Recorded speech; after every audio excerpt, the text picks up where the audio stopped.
Welcome back to the YouTube channel for the New England Player. I am your host and founder, Matthew Andrews. So in this video, we are delighted to bring you another interview here on the New England Players YouTube channel.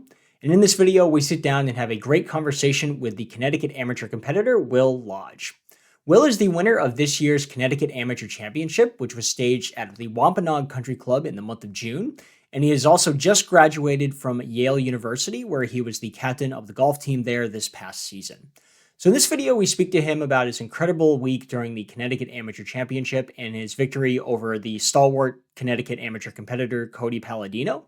We discuss Ivy League golf and the changes that he's observed to the Yale Golf Course and how it plays a little bit differently following the renovation by Gil Hands, and also what is next for him going into his first summer here as a Yale graduate and what he has to look forward to.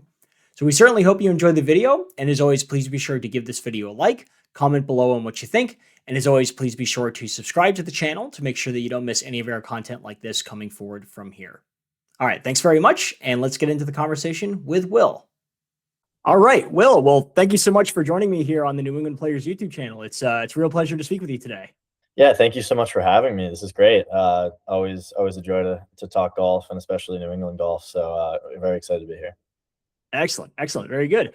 Well, you're coming off of a very special time in your golfing career. You're the winner of the 2026 Connecticut Amateur Championship, which, of course, we'll get into how the week went for you, as well as maybe some aspects about what's next and some of your college golf career as well. But before we get into that stuff, we'd love to just maybe learn a little bit about you. So maybe where you're from, how you really started to get into the game and really progress to the player that you've become today, and where you really started to play in competitive settings leading up to perhaps your college career. Yeah, absolutely. So I grew up in Darien, Connecticut. That's kind of where that's where I've lived my entire life, basically. And started kind of in the game. My dad was trying to. This is maybe when I was about 3 or 4. My dad was trying to get better at the game, and he's since he's kind of taking a little bit of a backseat in terms of his playing, but he was always kind of like a 14 handicap, or a very kind of serviceable golf game. But he'd bring me out to the driving range, and kind of realized, wait a minute, we can kind of hit a golf ball here. And then at around age 5, I started playing in U.S. Kids events, which was fantastic. And I guess looking back on it now, very fortunate that kind of intro to tournament golf kind of resulted in meeting a ton of great friends, including Ben James, who is now on the PGA Tour. And so we kind of, through those early years, we'd go to Junior Worlds together every year, play practice rounds, kind of always follow what he was doing, whether that was Challenge Cups or U.S. Kids events or whatever it really was, and kind of having that blueprint probably helped a lot in hindsight, of just kind of keeping the drive and the level always kind of above what was necessarily expected in terms of just he was always playing in older age divisions, and I would follow suit, and then kind of from there, in terms of the golfing career, got into AJGAs, again, kind of following that blueprint. But at that point, it was probably a little more obvious what the steps should be. Played in a lot of those. Really enjoyed them. Enjoyed kind of a lot of the events early on that I could really get into in terms of the AJGA circuit. Happened to be the mountainous, kind of tight, quirky courses in the Northeast that it seems like all the Southern boys didn't want to dabble with, and so it'd be Killington or Sugarloaf or Windham Mountain, and so those are some fond memories. But ended up going to boarding school for high school up at Deerfield Academy in Massachusetts, where I absolutely loved my time, and kind of had just a really great experience, especially with golf. We played at Crump and Fox in Massachusetts, which was quite the treat every day after school. And then in terms of kind of where I saw the sharpest development in my game, it was kind of at Deerfield, but it was kind of due to I ended up kind of spending more time with my swing coach, who oddly enough is out in San Diego, California, and he was a guy that I'd kind of seen periodically whenever I'd been out at Junior Worlds in San Diego, and we just kind of decided, all right, let's just go for spring break and do the 2 weeks and see where he can kind of get me in my game. And it worked out quite nicely. And since I think that was my freshman spring break, since that, I've made that kind of a yearly pilgrimage out there to grind it out. And at this point, it's so nice because he knows my game so well that I can just send him a video, and it's in 5 minutes I'm flushing it again. And so that it'll be pretty special because he's actually gonna be caddying for me at the USAM. So that'll be a nice kind of full circle event there of just kind of where I really credit the turning point and kind of getting to that next level to kind of I guess being at somewhat of a next level in the USAM with him in the bag, which would be great. Then after Deerfield, went to Yale, kind of which it could not have been a more unbelievable experience. Ended up captaining the team my senior year, which was just the greatest honor I could have ever imagined. And yeah, and then I guess to kind of tie it back to the Connecticut Am, my former Yale coach Colin Sheehan let me know that I guess the first Connecticut Amateur champion was a Yale golfer. So it continually adds to how special that week was. But yeah, that's kind of brief overview. Excellent. Very good. And yeah, leading up to your career at Yale, which we'll certainly get into here a little bit more detail in a moment. But what were some of the key accomplishments that you had, maybe as a junior golfer in the New England region, leading up to playing for Yale? Yeah, I mean, I guess kind of the two most obvious ones are the Connecticut Junior and the New England Junior. Those were kind of off the back of my just purely based on recruiting and ranking, kind of sort of incentives. I played a very heavy AJGA schedule, which included a lot of top fives, but those are very difficult to close out. And so that senior summer, I mean, I'd obviously won high school events and kind of events that didn't mean necessarily as much to me, but to kind of go to that senior summer where really just a summer of fun and enjoyment, where you're not thinking about job stuff yet. You're thinking about your college career, and you get to kind of do what you want in terms of the junior golfing scene right before you head off to school. And I was just overjoyed to win the Connecticut Junior. That was kind of I've always kind of considered myself probably a better match play player than I am a stroke play player. I love kind of the intensity of it and kind of the one-on-one environment of it. And that was kind of a really welcome opportunity to get what I considered a very important win, something that I wanted, and check that off. And it was by no means an easy event. I remember my semifinal match against Will Gregware. I don't think I had led the entire match. I mean, it was unbelievably tight. He was one up, then all square, then one up, then all square, and made a great putt on 16 to, I think, to go all square, and then made a really nice putt on 18, and that honestly felt like the final. That was an absolute battle. And then having that tournament kind of under my belt definitely brewed some confidence.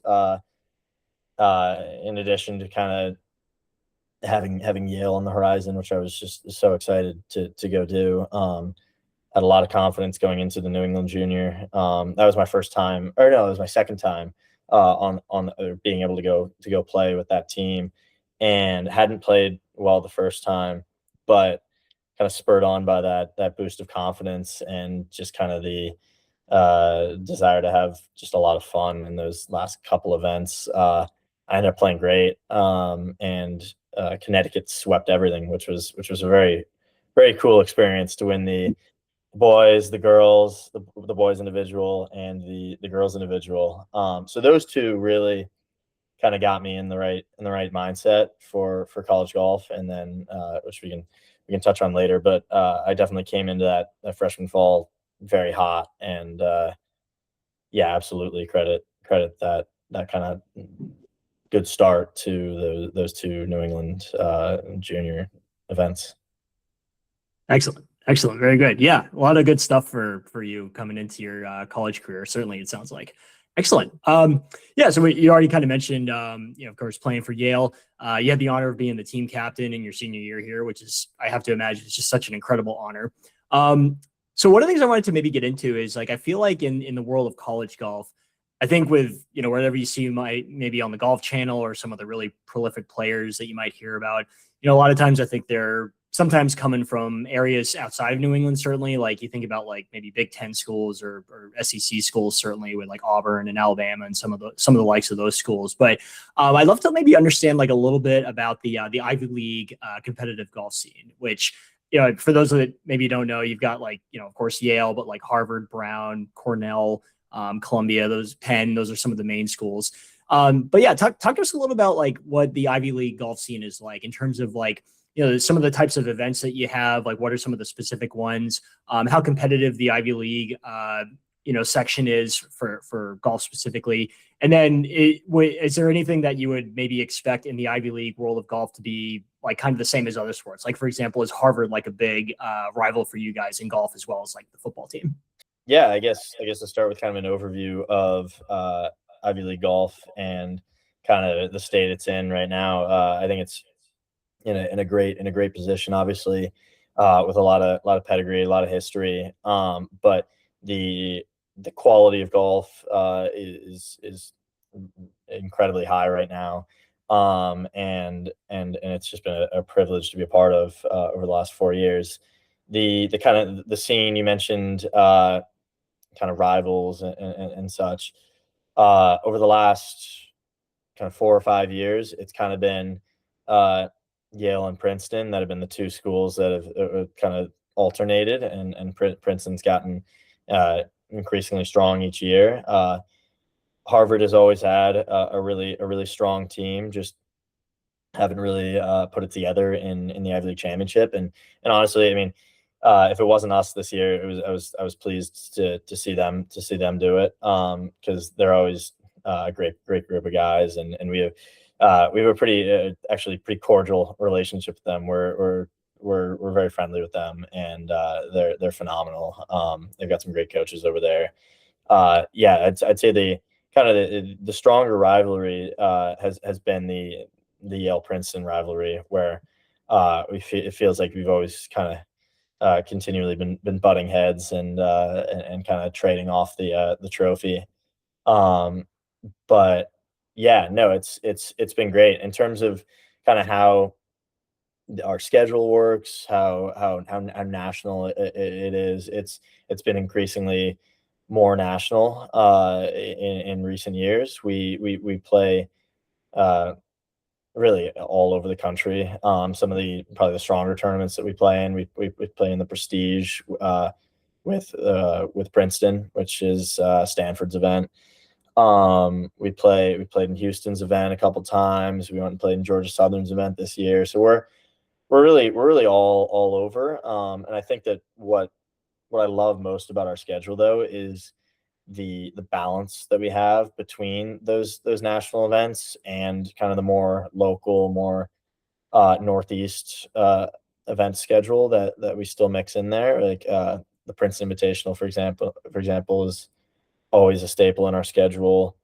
Our tournament, which we'll be hosting kind of for the first time in a couple of years next fall, will be great. But kind of mixing national exposure to top 50, top 25, even top 10 teams with keeping to our roots in the Northeast is important and a ton of fun. It kind of allows you to kind of show what you're made of in against top opponents, and then show what you're made of in terms of, can you go out and win when maybe you're the favorite. And so it's been a great balance, and I think Ivy League golf is in a fantastic spot. Awesome. Great. No, that was an awesome summary. Yeah. That was definitely something I was curious about for sure, is because, again, it's like, I feel like you certainly hear about probably the schools you'd expect to on like the national stage, like the SECs, the Stanfords, places like that. But it's really cool to be able to get some insights into what Ivy League golf is all about. So that's awesome. Yeah. Great. Excellent. I was curious too. So obviously for you guys, you have the privilege of being able to play the Yale Golf Course, which is such a special design, certainly for the New England region, being one of probably Seth Rayner's most well-known courses. I think he got probably a lot of the key template holes there, especially the Biarritz there, which I think the Biarritz hole there is one of his certainly his most wild examples. I've heard from a couple people that it's such a striking golf hole to try to hit into.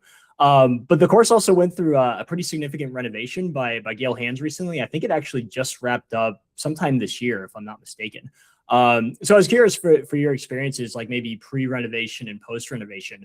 What are your experiences like with the course in its new form, and with the renovations that Gail Hands has completed? Is there any way that you have to maybe think about playing certain holes differently, pre-renovation versus how it is now? Yeah, absolutely. I mean, first off, the Yale course is unbelievably historic and just phenomenal design. It's one of the most unique golf courses I've ever played. I've been fortunate to play a lot of Rayners and a lot of McDonald's, and it's kind of in its own league in terms of just how crazy it is. The greens are huge. There's so many blind shots. The bunkering is just crazy, and so it's really been great to see it kind of returned to that former glory. Pre-renovate, I mean, I played it a few times kind of growing up, being from Connecticut, in the area. Occasionally I'd have an event at the Yale course, or just kind of be around, and kind of seeing it back maybe 10 years ago. It was good. I mean, you could see as traditionally as we've seen, when courses kind of get away from their founding date, and then right before a restoration, everything, all the edges kind of get smoothed a little bit, and it kind of, trees have grown, and it gets a little bit more into kind of a cookie cutter golf course kind of style.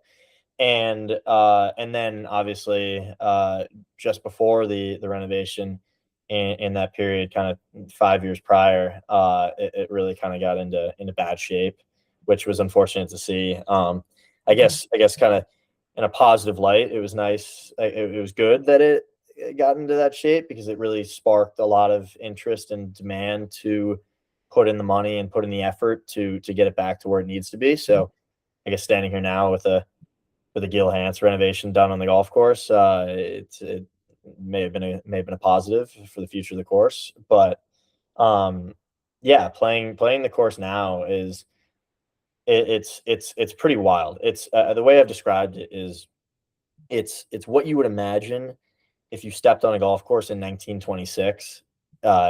You'd be looking at, because there's so much stuff on the golf course. You're just like, who would have thought of this, or who would, like, who would make a green this long, or who would put a bunker that far below the putting surface, or just all these things. And I guess kind of play wise, relative to before to now, it's definitely more challenging in terms of, they lengthened it. The first hole, which is, they pushed the tee back quite a bit, and you kind of hit over this almost ravine, is how deep and wide it is, over water. it had never really been a thought of covering the water, and if you catch a little bit of a breeze into you, or if it's chilly out, or yeah, if the weather is slightly adverse, you're going to be thinking about covering. I mean, I think it's 260, 265 to get over the water, and so that's, I mean, right out of the gates, that's an example of just kind of how it's changed, and is a lot more challenging. Nine, for example, which you mentioned with the Biarritz, they threw the tee back maybe 40, 45 yards. So if you have a back pin, I remember I played with some buddies right before graduation, and they had a back right pin, and from all the way back, I think it was 275, 280, right in that kind of range, and uh, just dirty. But a ton of fun, and yeah, we actually sat there. We threw some balls down on the front left of that green to the back right pin, and hit these putts from maybe 60 yards through the swale trying to make it. So that was a lot of fun. And then you even go to the back nine. 10, for example, is kind of one of the more wild holes in the golf course. You kind of hit out onto this plateau, and then it goes down very steeply onto a fairway below that. You have a kind of a blind elevated shot on the second shot, which used to always be you'd kind of cover it either onto the downslope or even just down to the flat on the bottom of the fairway. Now it's like you gotta poke one to get it down the hill, and if you leave it on top of the hill, which is kind of where most people are going to leave it, not only is it a tight tee shot, but it's about 200 to the flagstick to still, I mean, a slightly elevated green, which is super undulating. So that's kind of been an increasing challenge as well. They did a similar thing on 17 where they put the tee box back as well. You've kind of got to cover essentially just a mountain, and you just got to. And so if you catch one wrong, you're gonna end up in the hill making a number.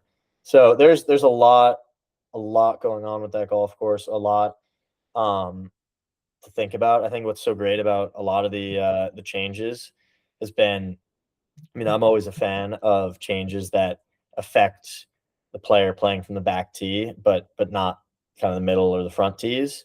Where if you're playing all the way back, you should be expected to be able to execute these golf shots. And I think with a lot of these changes, it gives a lot of optionality, especially for our home event, and then hopefully to host more events in the future. I'm kind of harboring some hope that it would be the 125th Connecticut Am next year. It'd be the first full year since the restoration that it'd be open. Maybe, I don't know, I haven't heard anything, but maybe they send the Connecticut Am over to Yale, and we have some fun there. That'd be pretty cool. But I mean, it's hosted US juniors in the past. It's hosted plenty of events. I'm sure it's hosted a bunch of AMs as well. And so it's a phenomenal golf course. It's definitely one of the crazier designs you'll ever step foot on.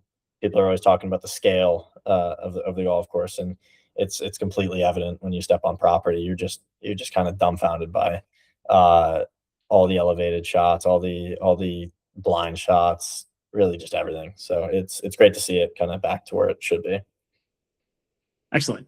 Yeah, it sounds like Gil kind of does what Gil does, sort of there. It's like he definitely like brings all the essence of the original design back, and kind of, as you said, kind of makes it I don't know if like relevant is the right word, but maybe like a more appropriate test for like players of your caliber and your peers, and still keeps it like more than enjoyable and playable for people that come off the street to play it, or things of that nature. So yeah, no, it's cool. And like every time I look at the Biarritz there, I'm just in awe of that green. I mean, it's like, it's a typical, I guess, Seth Rayner template, but I feel like the like you described, the swale or the valley in that one versus some of the others is like, I've seen like pictures from the tee, and it's just like, goodness, it's like, how am I supposed to like get through that to a back pin without going out to the sides or anything? I mean, it's just a wild golf hole. Yeah, no, it's great. I mean, it's definitely probably. I mean, I have to imagine it's got to be one of or if not the most extreme example of a Biarritz. They're a part. I mean, there's quite a few places on the golf course where you're trying to get down to your ball and you're seriously risking injury just based on how steep slopes are. I remember on hole number 2, to the left side of it, there's this massive bunker just way down below the green, very steep face. When we were playing this fall and kind of our like show kind of test of the golf course of like, all right, guys, like let's take a look at the course. Let's see, maybe we can get some reps in. Bunch of my teammates, if they hit it in there, they would kind of put a towel down and ride it like a sled down to the bottom of the bunker.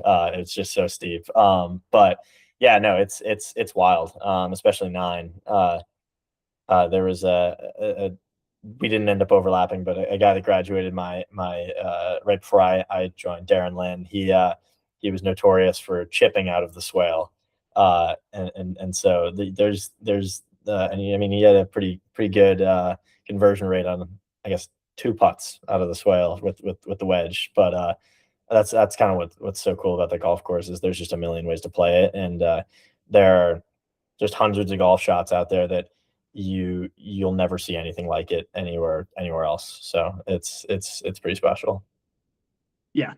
Yeah, it's just like, I mean, whenever you experience a rainer, it's got to be just like a new perspective on the game. I mean, like you said, the greens, the bunkering, especially for me, anytime I see, a place like Yale or some of his others across the country, like obviously National is probably one of the most prominent or maybe the most prominent, but like Fox Chapel, places like that, it's something special. So it's cool that we have a couple of those that are at our disposal here in New England. So you got like Yale, Wanamatonamy, I believe, Fairfield, where they have the Open this year for Connecticut, and then in Mass, I think, which is where I am, we have Dedham Polo, which is a cool place. They had a couple of qualifiers there earlier, so it's to be able to put some rainer on display is always a special treat. Absolutely, sure. Yeah, no, it's great. It's very cool. Excellent, very good. Well, I'd love to talk to you next about the Connecticut Am this year. So it was interesting because the Connecticut Am, I didn't realize this until actually this year, but for you guys, it's actually a lot earlier than the rest of the Ams. So the other 5 states actually just finished wrapping all their amateurs up, this past week. So it's always interesting that Connecticut's is in the month of June, where most of the other states have their Open. So it's kind of like Connecticut, like just kind of flips it. But yeah, coming into the Amateur Championship this year at Wampanoag. What were some of your preparations like leading up to the tournament, and what were your previous experiences with the golf course at Wampanoag? Yeah, so as far as kind of preparation goes, I'd say it has to be probably the most minimal preparation I've maybe ever had for a golf tournament. I obviously kind of towards the end of the season, for the college season, I was practicing every day, trying to really kind of finish off strong, which is good. You kind of hone your game, but at the same time can be difficult because you're stressing about it, and you can kind of get a little tight. And so from there, I mean, that was late April. From there, kind of enjoyed kind of a couple weeks, 3 weeks of kind of graduation festivities and wrapping up schoolwork, which was great. So played a couple fun rounds in there, but not a whole lot. And then actually from there went on a grad trip to Japan with a bunch of buddies for just over 2 weeks, I think it was. And there was no golf done there either. I think in hindsight, taking that many steps throughout that trip, I mean, we were walking from sun up to sundown every single day, and you're touring everything, you're seeing everything, very very high pace of just movement, and I think that actually helped because my body felt great all week during the Am, and I think I kind of credit that a little bit to just moving so much during that trip. But yeah, no, I got back from that trip on the Saturday afternoon. Was jet lagged all day Sunday. Was meant to play a practice round at Wampanoag on Monday before the tournament, and they canceled the practice round, I think, to prep the golf course. And so I went to Sterling Farms, the kind of public course in Stanford.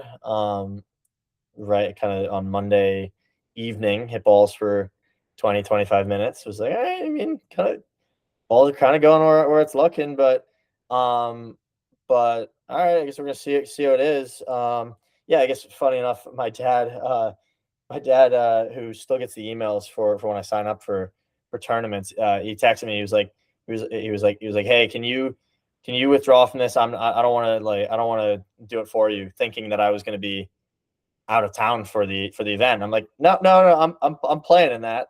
Don't do that.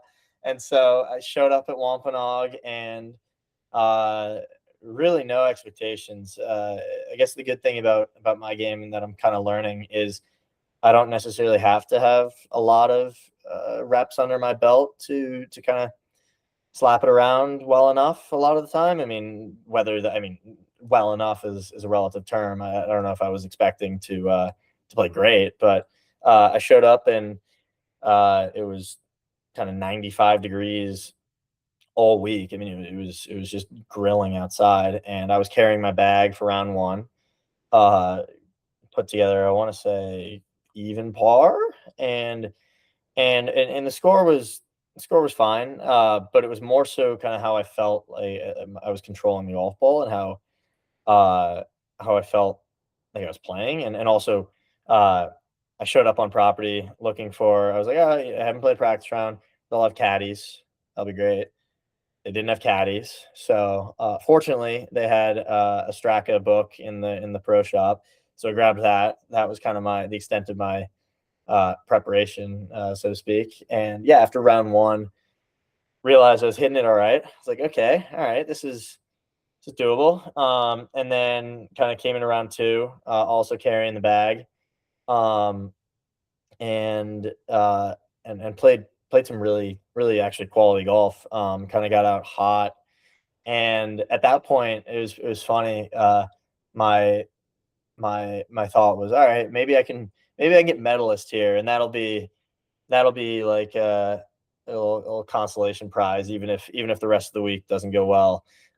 Ended up making kind of honestly, a double down the stretch on the second round. That was purely based on not having played a practice round. It was kind of like, all right, I'm going to make match play now. Uh, Let me see kind of if this is the shot to play tomorrow. It was just kind of dog leg right, and you really have to slice it. And probably should have taken a 4 iron or taken an iron. But I was like, all right, I'm gonna make match play. Let's see if I can sling the driver around and end up losing the ball there. But it was so then from there I went to I was kind of driving to my morning match. I was like, all right, like I can do something here. If the game feels good, the course felt just perfect for me. I mean, it was really kind of there's a number many things why it kind of felt like a dream week, but one of them was the course felt very suited to me. Wasn't that overly long, but it was long in places that I felt like it was good for it to be long for me. Every hole that was tight was a perfect kind of either stinger 4 iron, which is a really go-to shot for me, or stinger driver. Every every hole that was a dog leg right, and kind of not having had practiced a ton, I wasn't overly comfortable kind of moving it right to left at that point. So and I play a stock cut, so everything being a cut was pretty comfortable, and I started to putt all right. Yeah, I mean, it was one of those weeks where you kind of have it occasionally in golf, and you always have to really capitalize on it, where you feel like the course is pretty easy, and no one else seems to think the same, and those are important to capitalize on that, because everything just kind of feels good out there. And so yeah, I played that morning round, and I guess in terms of the caddy situation, hoofed that as well, and it was like, all right, I might on the way up there, I was calling clubs. I mean, this is at 5 in the morning, because my tee time was at 7:30, and I was staying in Darien, so it was a long drive, and course, no one's picking up, and I'm calling clubs, calling friends. Ended up didn't want to have to text my dad because I didn't want to kind of burden him with like finding someone for me. But he called up someone, really just kind of a friend of a friend kind of thing. Didn't know the guy, but he shot up to caddy for the afternoon and caddy for me the rest of the tournament, and it actually worked out great. But yeah, preparation. I'd say it was kind of defined by a lack of preparation for this event, which was pretty funny, but glad it went my way. Yeah, I think golf is so funny that way because like I think about like the best rounds that I've just played, just even as like again, I'm in 11 handicap, nothing Mhm. too special. But I think about like the best rounds that I've ever had.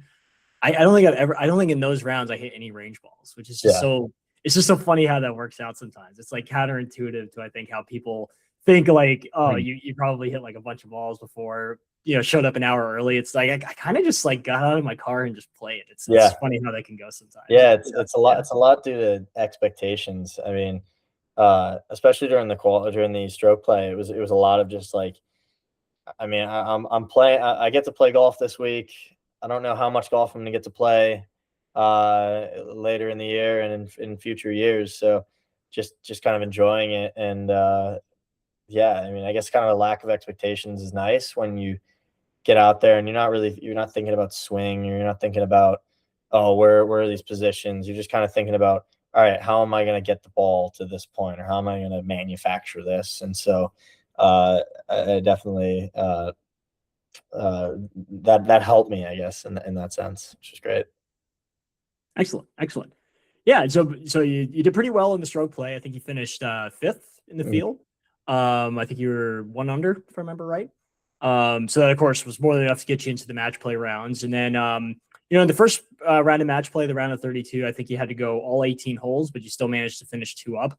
And then after that, yeah, it seemed like you just really hit an incredible stride there. I think from what I have in my notes here, you ended up going in the next rounds leading up to the finals, 4-3, 6-5, 3-2. So just an awesome stretch through the main rounds there.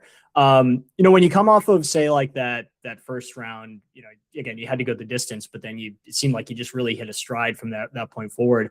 Was it anything like in particular that you were able to process from the day before, as far as like your actual game, and able to make some course corrections into the next few rounds, or do you think it was just kind of more of like a mental rally to do so well after that? Yeah, honestly, I mean, I think it was probably, yeah, there was definitely some mental kind of realization of, all right, I'm actually playing really quality golf.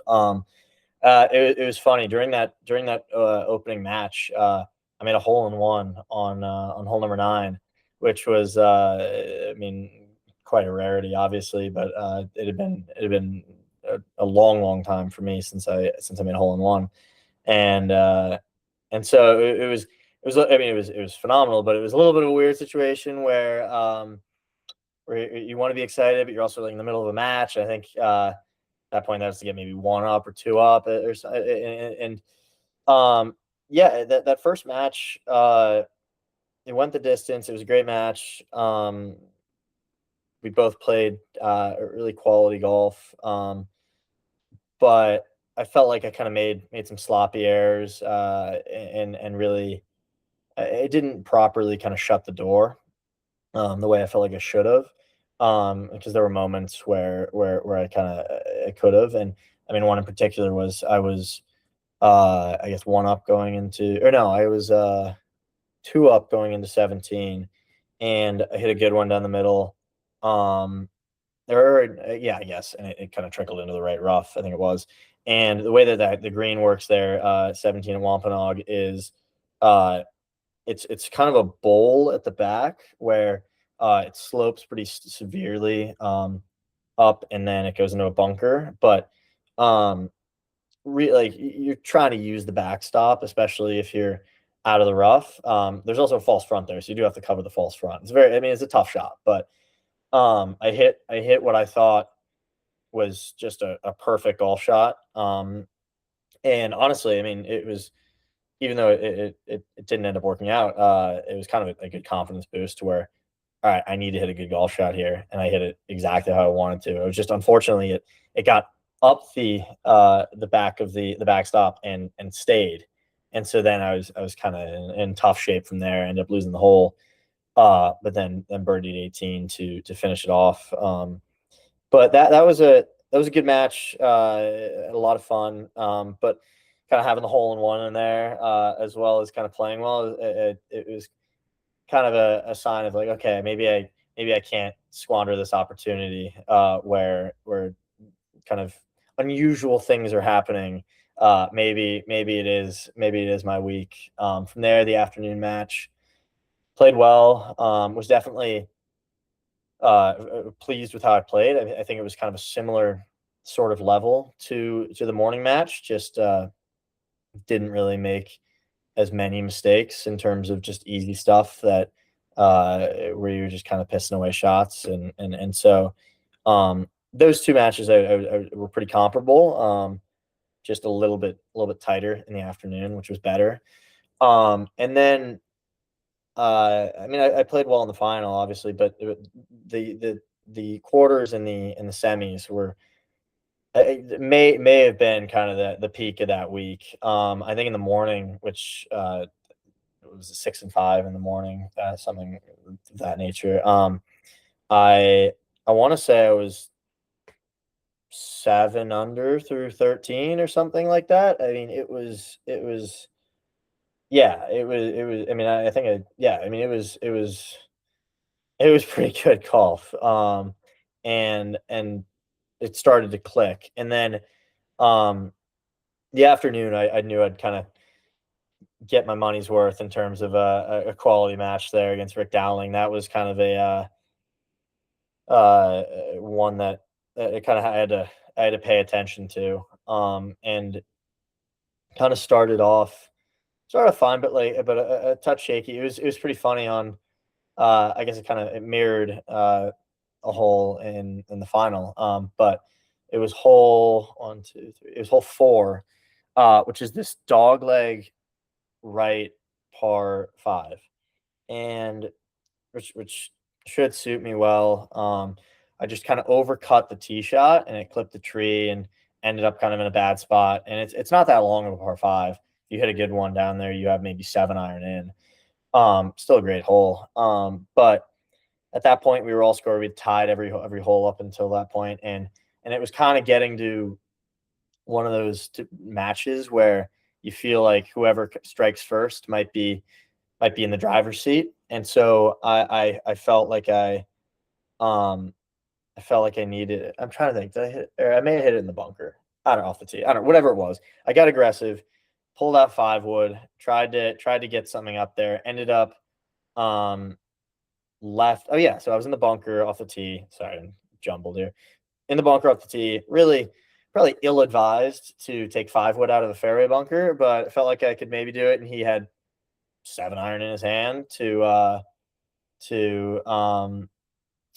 to get there in two. I ended up putting it in a bunker 50 something yards out from the green. Just the worst place you can be. Just not somewhere you're overly pleased to be. Rick hit it onto the green, maybe 60 feet, very conservative, smart play. And I ended up hitting a kind of ridiculous 50-yard bunker shot up there to about 7 feet, made the putt for birdie. He made his birdie, and we walked out of that drawing the hole, which felt very much like a win for me. And then the rest of that match was just strong. It was a ton of fun.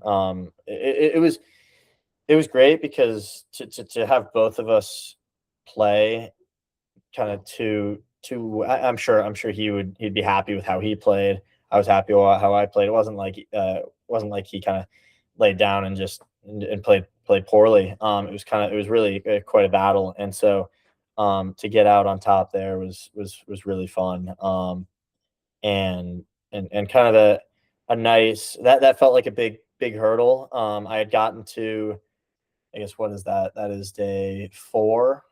I'd gotten to day 4 previously, where I lost in the quarters at my home course, the Country Club of Darien. So it was nice to just, you're always trying to get another tee time, and it was nice to get through that day, to get the next tee time. And yeah, and then I can go in the final. The final was great. It was very nerve wracking. Obviously, I mean, playing against Cody is quite the challenge. As always, he's got such a pedigree, especially in Connecticut golf. And it always, I mean, it absolutely. I mean, maybe he'd say it differently, but I always think that once you've won something, it kind of takes a lot of that weight off, and he'd already won it. And so it was definitely kind of a daunting task, but I felt like I was playing well, and the morning I felt like I played really nicely, and started to get into a groove, which I had been able to get into, especially in my previous matches, where I think I was 4 up at the break or 3 up at the break. Something, it was significant, but it wasn't done and dusted. I think it may have been 3. I don't know what it was, but it was significant, but it wasn't done. And uh, it was very difficult because you kind of get into this groove of all right, I'm playing great. I'm starting to flow here. Uh, the ball's going where I want it to. I'm putting well. I've got the momentum. You take the break for lunch. You have to sit with kind of what's ahead of you.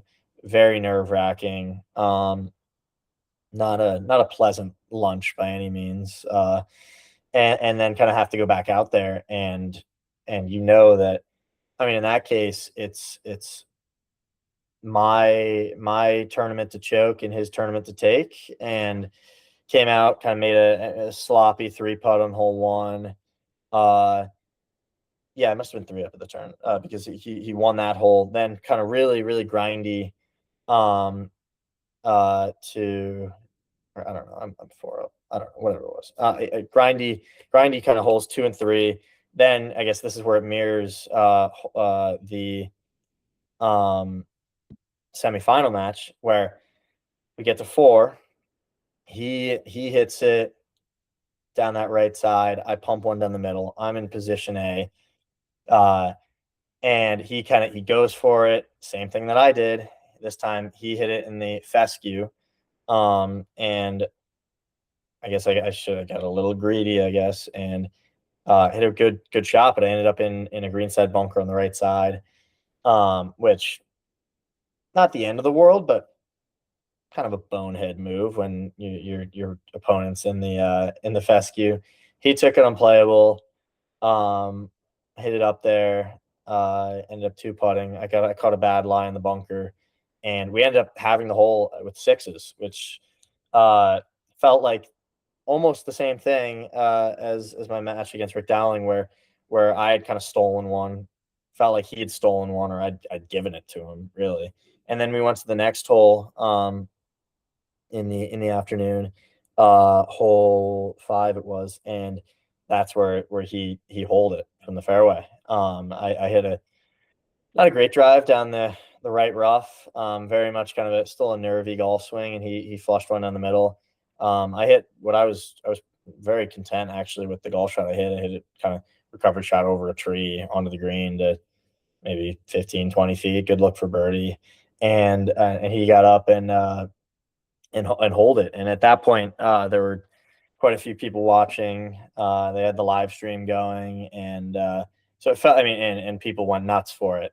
And weirdly, the momentum, which had definitely been swinging in his direction, weirdly, where that should have maybe been kind of the nail in the coffin of, like, all right, the momentum is his. He's gonna now kind of go take it. I took that very much as a turning point for me, where I kind of laughed, and I told my caddy, I was like, I'm still 1 up. Like, which I mean, it was weird how that such a great thing for him really acted as a switch for me to flip me back in, and honestly, it was what should have been a turning point for him felt like a turning point for me. And from there on out, I started to kind of play much better golf. Made a really good birdie on 9 to, I think it was to get back to 2 up. Should have made a putt on 10 for birdie, but was still 2 up, still very firmly momentum in my favor. I want to say, oh yeah, then 11, still 2 up. We both hit it on the green in 2. Tough golf hole. It was a putt that green is so this is 11 at Wampanoag, is a massive green, very undulating, very steep false front, really tough green. My so the rust in stroke play was pretty evident. I hit that green twice in stroke play. First time I hit it, I 4-putted from down there, and then the second time I hit it, I 3-putted from. Not a lot of great memories from the right side of that green to the top left. We got the referee out, figured out who was away. It was me, which wasn't overly excited to be going first there, because I was bad memories from that side of the green and wanted to see him. Ended up hitting a putt that thought was okay. Ended up 15 feet, roughly 12 feet short of it. He hit a phenomenal putt up there to around 3-4 feet. Really nice. And I walked in my 12-footer for birdie, really to kind of solidify, like, I'm not relinquishing the lead. Then we go to 12. That was another pivotal hole. Hit a tee shot down the 11 fairway, kind of unintentionally. Ended up behind some trees. Cody was in the right rough, I want to say, laid up into a really tough bunker, from maybe 60 yards out, right up against the lip. And I was maybe 200 out, needing to hit maybe a 60-yard draw if I wanted to go for the green. And that was kind of another point where I sat there and I was like, all right, I can either probably do the smart thing here and lay up. He's screwed in this bunker, and hopefully probably still win the hole. Maybe he makes par. Probably not gonna make birdie. Or I can hit this shot and if I pull it off, get to 3 up and really kind of take this. And ended up pulling off the shot, hit a great shot, hooked it around the trees, ended up kind of on the back fringe, maybe 25, 30 feet for eagle. And it's classic in match play. Of course I had to expect it. But Cody hit a phenomenal shot. I mean, just unbelievable shot out of the bunker to 6 feet or whatever it was. I 2-putted, or actually he probably hit it to like 12 feet because the putt was impressive too. And he nailed the putt and no blowout on the hole. But from there, it kind of just felt like we traded blows that each of us made, kind of 6 to 8 footers here or there, but I kind of just ran out the clock, and that was it. But yeah, I guess that's kind of the recollection and the rundown of it all. It was a pretty special week. But yeah. Awesome. No, that was an incredible breakdown of the day. I mean, and I think for how well you were playing, and of course, I think the story for you of coming, just graduating from Yale, having been the captain of the team, going up against one of the most accomplished, certainly modern players for the Connecticut scene on the amateur level with Cody. Yeah, it's such an awesome story, an awesome week, and I don't think it seems like you just couldn't have drawn it up any better for to have you guys in the final and go the length that you did, because I think you ended up playing 34 holes on the day. Yeah. So yeah. It was that's what I mean. Probably one of the prouder things about that whole week is I look at the a semifinal match against Rick. Uh, it was just we were trading blow for blow. We both played phenomenal golf, and same with the final. We both just played unbelievable golf. It wasn't at no point did he kind of give anything to me, and similarly, and from me to him, and that yeah, it's it's nice to kind of have to have won it. It's really nice to have not had kind of a waltz to the finish there, where someone played great in the semis and then played horribly in the final, or it feels better to have really had these kind of heavyweight battles to get through, which was great. Excellent. Good stuff, man. Well, congratulations again. It's just Thank such you. I think anytime anyone wins a state amateur, it's just such a remarkable achievement. So really happy for you, man. That's just so great.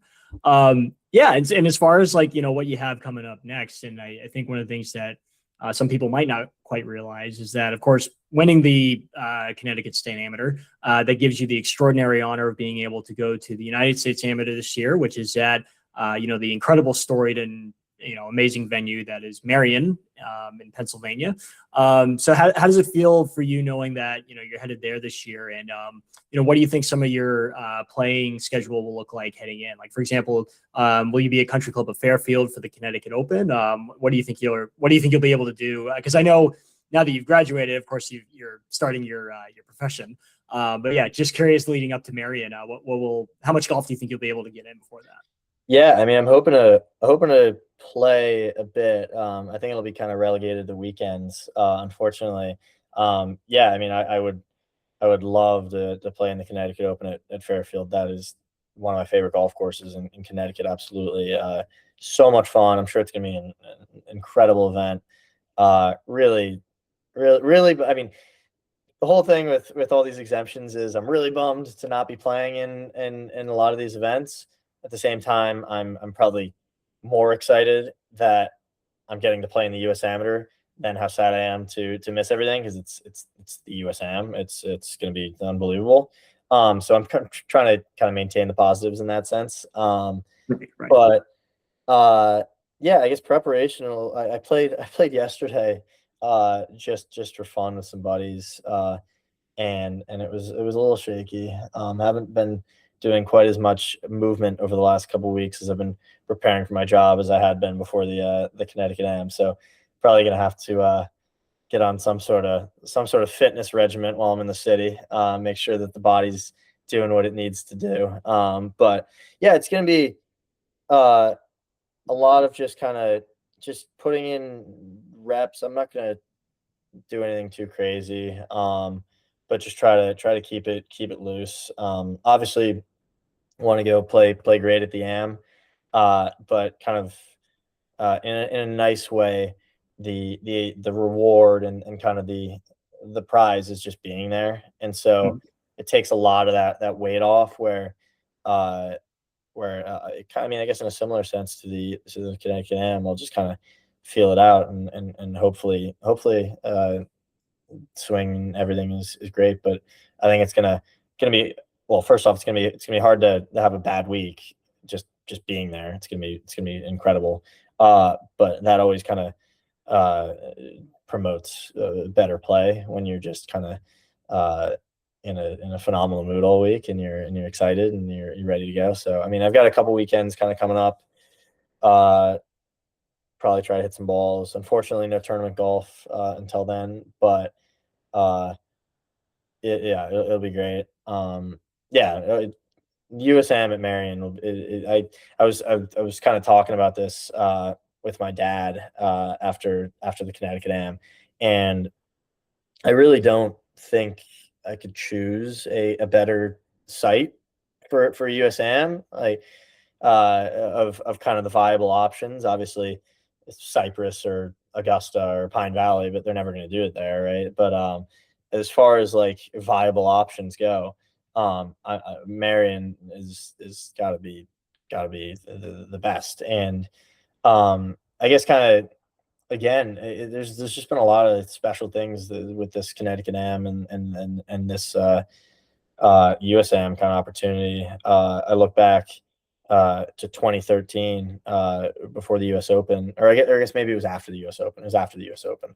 I went to the U.S. Open with my dad, Mr. James, and Ben James, and that was super special. And then we actually, as a foursome, got to go play the course later that fall. So as a 10-year-old playing Marion, I was kind of awestruck, and then kind of circling back to my coach Colin Sheehan from part of my time at Yale. He's a member at Marion, and so when he was our coach, we spent some time. We played the West Course at Marion, which is somewhat notorious in the Yale golf team circle from that time, because it was I think it was 5,700 yards or something like that, and we all got beaten to a pulp by it. So it was really cool though to go back to that. So there's kind of a lot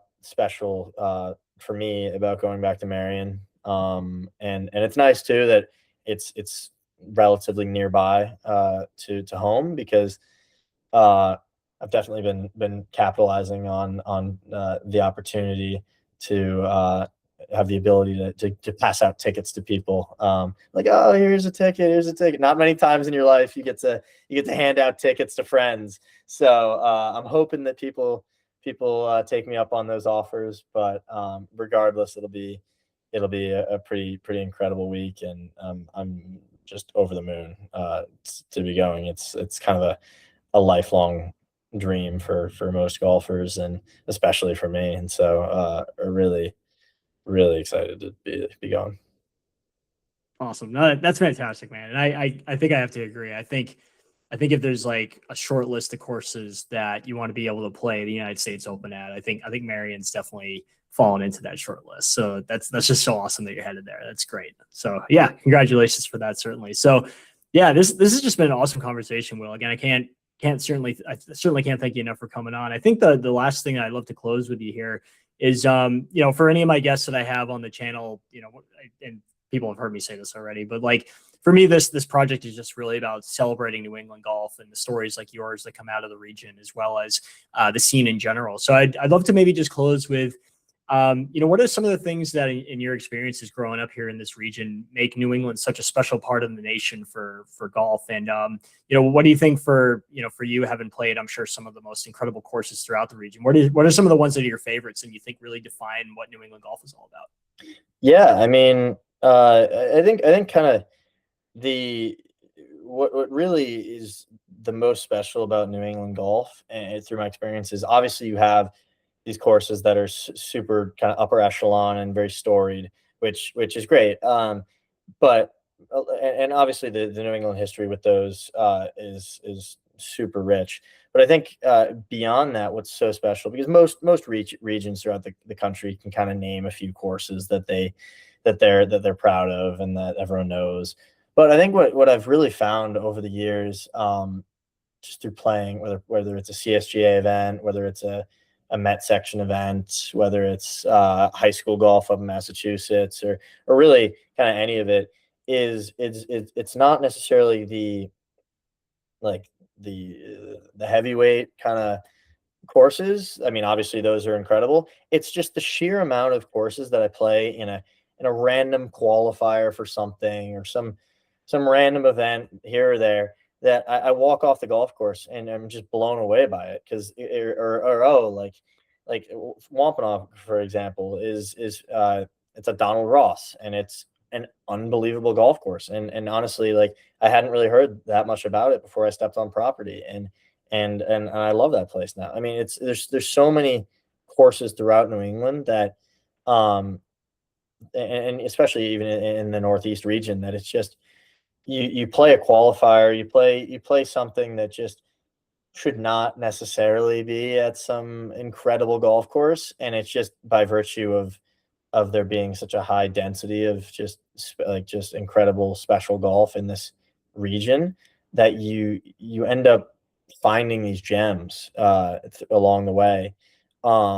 That's just so cool. And I think that's kind of one of the really great things about the New England area, especially as a junior golfer, is you're not necessarily. I mean, a lot of the top golf courses you start to be able to access through your college team, which is always a treat.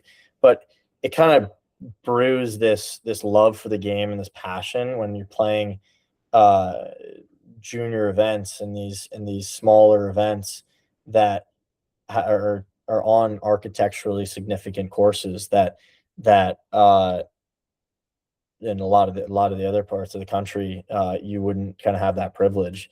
And I think that that's kind of one of the most special things about the New England area. I think beyond that, to kind of circle back to the history of it all, it's it's it's it's so rich in its history. It's so cool. It was really fun for me to kind of pick up the trophy after the Connecticut Am and see the first winner was 1899. It's hard to kind of fathom what golf would have been like back then, and it's really special to kind of still be competing for the same titles today in 2026. Um, but yeah, I mean, I think New England golf is definitely. I mean, I if I Northeast golf in general is easily my favorite kind of part of the country in terms of golf courses. And I think that the density, and not only the density of golf courses, but the the design and the architectural significance of them all is kind of what I find most compelling about it. Um, like I guess to compare it to say Florida, that would have many more golf courses. Obviously, they've got unbelievable golf courses, but there's a lot within that region that are just kind of within housing developments, and it's just kind of, all right, let's build a golf course so we can sell some houses. Where here it was, all right, we're going to build a golf course, and then 50 years down the line, someone's like, oh, I'm going to build my house next to it. Where it's like the golf came first, and I think that's really evident when you kind of step foot on these golf courses throughout the region, and you or even you look at a founding date and you're like, it's just this is a 1910 club, or this is an 1898 club, and I've never heard of it. Like, what? And then it kind of you add it to your bank of special places, and uh, I mean, at 22, I've only scratched the surface of golf in the region, and I'm looking forward to kind of, I guess, I mean, now out of college, it'll be a little bit less of a national schedule. It'll kind of confine itself a little bit more in the New England area, and I'm sure if we have this conversation in 5 years, I'll have a longer list of courses that I'm like, have you heard about this? So it's you really can't say enough about the New England area and the Northeast area in terms of golf and how special it really is. Excellent. Couldn't have said it better myself, man. And that's really, again, what this is all about for me, at least, is just exploring the region. It's funny. I actually play golf in Connecticut for the first time this year. My first course I experienced was the Pete Dye course, Wintonbury Hills, which I was just like, it was just one of the most incredible layouts I've played in so long. And thinking about just like that, the eccentricity of the bunkering, and it's like you think about all those bunkers, the little ones that are around Sawgrass, and it's like that's like every bunker on Wintonbury, and it was just such a cool experience. So I'm kind of with you there. It's like being able to finally like kind of explore the rest of the region has certainly been a great thing for myself, and I couldn't have said it better. It's like there's just so much to see here. So that's a perfect way of putting it, man. Excellent.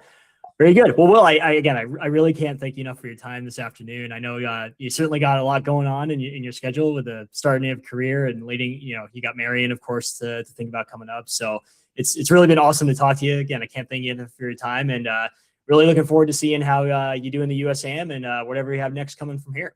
Thank you. Yeah, I really appreciate it. I'm always grateful for people that are interested in the game of golf, and especially in the Northeast. So I commend you for what you're doing, and I'm excited to kind of follow along as it progresses. But yeah, really an exciting summer for me, and exciting to talk New England golf, and thank you for having me on. It's been great. Excellent. My pleasure, Will. All right. You take care. All right. Thank you very much. Bye. All right. Bye-bye.